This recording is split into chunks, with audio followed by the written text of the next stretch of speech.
Hello students, this is Ankush sir. Students, कल के lecture में हम लोगों ने पढ़ी exercise 9.2 first 13 questions.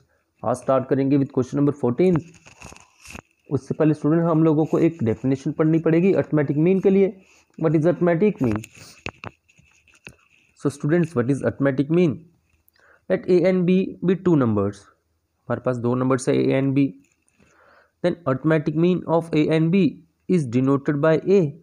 Arithmetic mean A और बी का उसको ए से डिनोट करा जाएगा और इसको डिफाइन कैसे करा जाएगा? ए प्लस बी अपॉन टू। सो कोई भी दो नंबर्स है ए और बी, अगर आप लोग उसका अर्थमेटिक मीन निकालना चाहते हो वो कैसे निकल जाएगा? ए प्लस बी अपॉन टू। अब स्टूडेंट क्वेश्चन नंबर 14 वो स्टार्ट करेंगे। क्वेश्चन नंबर 14 है क्या? यहाँ पर बोला गया 14 क्वेश्चन में इंसर्ट 5 टर्म्स बिटवीन 8 एंड 26। दो टर्म्स है 8 एंड 26। बोला गया इसके बीच में 5 टर्म्स लिखिए such that resulting sequence is an AP. 8 और 26 इसके बीच में 5 टर्म्स रखनी है और हमें बनानी है एक एपी। अब देखिए, सपोज करते हैं जो हमने 5 टर्म्स इंसर्ट करी वो कौन कौन सी टर्म है? A1 A2 A3 A4 A5 such that 8 A1 A2 A3 A4 A5 और 26। देखिए 5 टर्म्स 8 और 26 इसके बीच में इंसर्ट कर दी सो दैट ये सीक्वेंस क्या बन जाएगी? एक एपी। और इस एपी में देखिए कितनी टर्म्स हैं? 7। और यहाँ पे फर्स्ट टर्म क्या गिवन? 8 और लास्ट टर्म क्या है? 26। सो लास्ट टर्म कौन सी है यहाँ पर? ये 7th टर्म। इस 7th टर्म और 7th टर्म इसका क्या formula? It mean A plus 7 minus 1d किसके बराबर? 26। स्टूडेंट्स ए किसके बराबर? 8। ए की जगह 8 लिख दिया। 8 प्लस 6d किसके बराबर? 26। और यहाँ से जब हमने सॉल्व की d की वैल्यू क्या आई? 3। सो स्टूडेंट्स हम लोगों के पास ए 8 d 3 ये आ गया। स्टूडेंट सबसे पहले निकालेंगे A1। देखिए हमारे पास सीक्वेंस थी 8 से स्टार्ट थी। सेकंड नंबर क्या था? A1 दूसरी टर्म थी और दूसरी टर्म उसका क्या formula? a plus D. A की जगह 8 डी की जगह 3 लिख दिया। 8 प्लस 3 इज इक्वल टू 11। फिर A2 स्टूडेंट टर्म थर्ड होगी। a plus 3 minus 1 that is 2d। ए की जगह लिख दिया 8 डी की जगह लिख दिया 3 और सॉल्व करने पे ये हम लोगों को क्या मिल गई? 14। इस तरह से A3 A4 A5 सिमिलरली इस तरह से निकाल दी और हमारे पास जो 5 टर्म जिसकी हमें रिक्वायरमेंट थी वो आ गई। तो स्टूडेंट्स इस तरह से हम लोगों ने क्वेश्चन नंबर 14 वो कंप्लीट कर दिया। Next students question number 15। Question number 15 student यहाँ पर क्या बोला गया? If a raise to power n plus b raise to power n divided by a raise to power n minus 1 plus b raise to power n minus 1 is the arithmetic mean between a and b। दो numbers a and b student, उसके बीच में हमें arithmetic mean given. Then find this value of n की value given.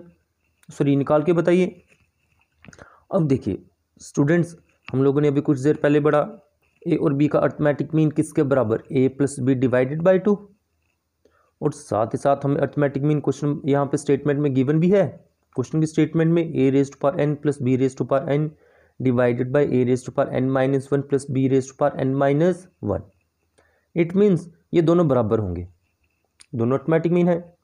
सो मैंने cross multiply कर दिया, 2 को क्रॉस मल्टीप्लाई कर दिया। जब एक मल्टीप्लाई करा a power n plus b power n, 2 दोनों टर्म्स के साथ मल्टीप्लाई। साथ ही साथ a n minus 1 plus B raise to power n minus 1 a plus B के साथ मल्टीप्लाई करा। First a raise to power n minus 1 को a के साथ मल्टीप्लाई करा। क्या हो गया? बेस सेम पावर ऐड हो जाएंगी, दोनों बेस a है, a raise to power n। फिर a raise to power n minus 1 को b के साथ मल्टीप्लाई करा। फिर b raise to power n minus 1 को a के साथ मल्टीप्लाई करा। फिर b raise to power n minus 1 को स्टूडेंट करा मल्टीप्लाई b के साथ। अगेन यहाँ पर बेस सेम, पावर हो जाएगी ऐड, b की पावर क्या बन जाएगी? n। अब यहाँ से देखिए a पावर n और b power n right hand side से लेफ्ट हैंड साइड में लिख दी। क्या बन गया? 2a raise to power n minus a raise to power n plus 2b⁴n minus b⁴n is equal to, ये जो तो टर्म्स बच गई।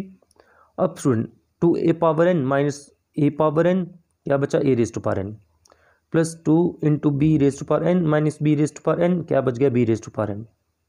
Right hand side as it is. अब यहाँ से स्टूडेंट राइट हैंड साइड से a⁴n minus 1 into B left hand side पे लिख दी, और लेफ्ट हैंड साइड से b⁴n उसको लिख दिया राइट हैंड साइड से।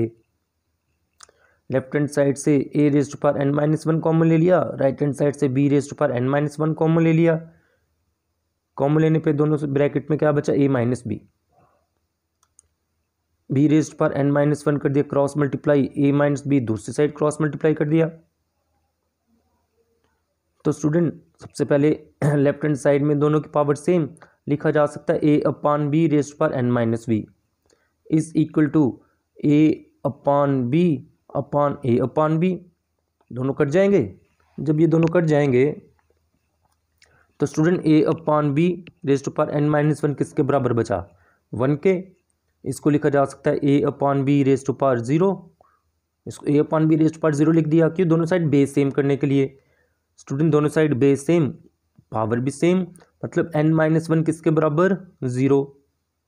और सॉल्व कर दिया, -1 उस साइड ट्रांसपोज करके n की वैल्यू क्या आ गई, 1। ये था स्टूडेंट क्वेश्चन नंबर 15। फिर स्टूडेंट क्वेश्चन नंबर 16, यहाँ पर क्या बोला गया, बिटवीन 1 एंड 31, दो टर्म्स हैं 1 और 31, m arithmetic means are inserted. हमने क्या करा, m अर्थमेटिक मीन्स उनको इंसर्ट करा, और इस तरह से इंसर्ट करा, जो 7th मीन था और m-1th मीन था उनकी रेशियो क्या है, 5:9। m की वैल्यू निकाल के बताइए। तो 1 और 31 के बीच में जो m नंबर्स इंसर्ट करे, मैं बोलता हूँ कौन कौन से नंबर है, a1 a2 a3 so on up to an, so that 1 a1 a2 a3 up to 31 ये क्या बन जाए, AP में। अब यहाँ पे स्टूडेंट ये देखो सीक्वेंस AP में है, इट मीन 1 इसकी फर्स्ट टर्म आ गई, और लास्ट टर्म ये क्या आ गई, 31। अब यहाँ पे स्टूडेंट्स D किस तरह से निकाल दिया, D निकाल दिया।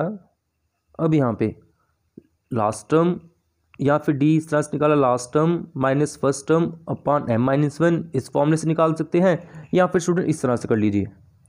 यहाँ पे देखिए लास्ट टर्म किसके बराबर है, 31। ये टोटल नंबर ऑफ टर्म्स कितनी है, m+2। इट मीन आप लोग इसको इस तरह से कर सकते हैं, Tm+2, ये वाली टर्म किसके बराबर आई, 31। आप यहाँ से भी इक्वेट कर सकते हैं, यहाँ से D निकल जाएगा, या फिर D निकालने का स्टूडेंट हमारे पास एक फॉर्मूला होता है, last term minus first term upon n-1, last term minus first term upon n-1, उसके अकॉर्डिंग D निकाल दिया 30/m+1। सो स्टूडेंट पहले मैंने 7th टर्म निकाली, 7th नंबर। स्टूडेंट यहाँ पे नंबर तो 7th है, पर टर्म फर्स्ट से स्टार्ट है, 1 से स्टार्ट है, इट मीन टर्म 8th होगी। इसी तरह से m-1th नंबर वो निकाला, स्टूडेंट नंबर तो m-1th होगा, पर ये टर्म mth होगी। इस तरह से स्टूडेंट इनको निकाल के, इनको सॉल्व करके इसकी रेशो निकाल देंगे, जो पूरी तरह से यहाँ पर सिंप्लीफाई करी गई। इसी तरह से स्टूडेंट्स क्वेश्चन नंबर 17 और क्वेश्चन नंबर 18 जो काफ़ी इजी क्वेश्चंस है, वो आप लोग सॉल्व कर लेंगे, और हम लोग एक्सरसाइज 9.2 अर्थमेटिक प्रोग्रेशन वो कर देंगे कंप्लीट। तो स्टूडेंट इस तरह से आपका आज का लेक्चर हम लोग कंप्लीट करेंगे। कल के लेक्चर से हम लोग आपके एक्सरसाइज 9.3 ज्योमेट्रिक प्रोग्रेशन वो स्टार्ट करेंगे। तो स्टूडेंट्स आज का लेक्चर हम लोग यहीं पे कंप्लीट करेंगे।